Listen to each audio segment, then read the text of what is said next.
Oh, it's really good.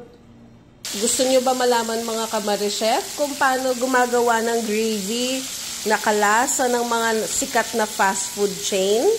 Gagawa tayo today nun. Amin natin later kung ano to.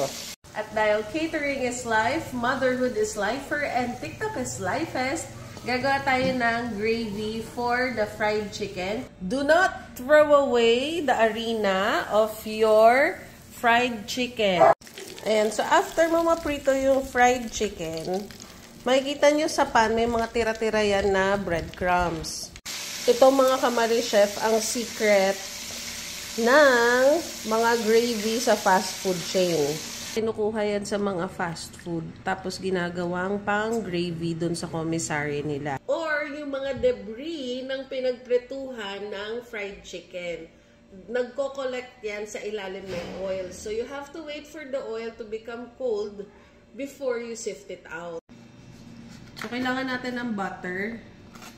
I doubt if the fast food chains use butter, but we're going to use butter. Tapos lalagay natin sa pan.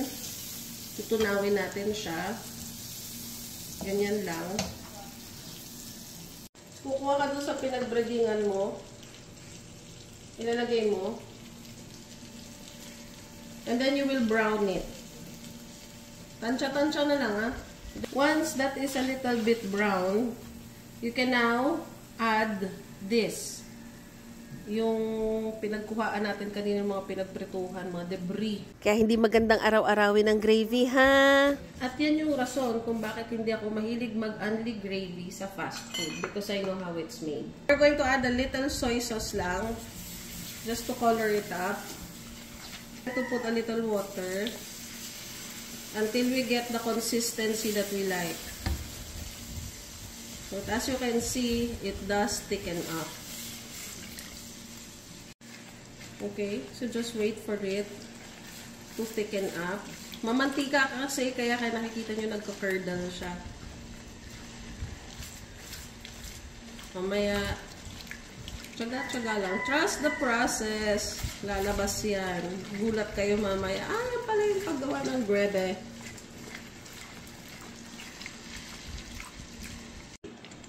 We'll sift the oil later para hindi makadindi.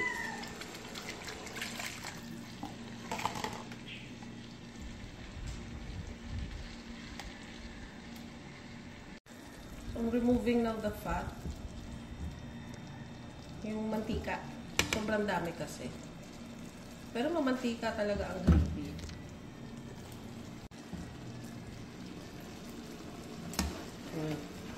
Kamukha na, diba? So, syempre, ang pampalasa niyan, fast food eh. So, you need beef bouillon, chicken bouillon, or pork bouillon. Actually, chicken bouillon is good. But you need to add salt for it to have taste.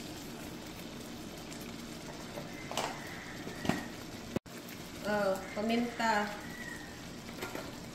Tubig. Para anli talaga yung gravy.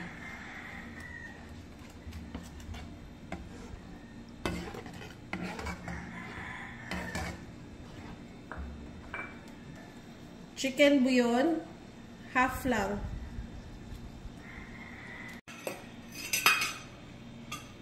Ayan na mga kamari-chef. Look at it. That's it. Oh, diba? It has the same color, same consistency, and taste exactly the same as those that you eat sa fast food. Oh, it's really good. Does it taste like Jollibee? Yeah. It does? Mm-hmm. How about you? Very good job.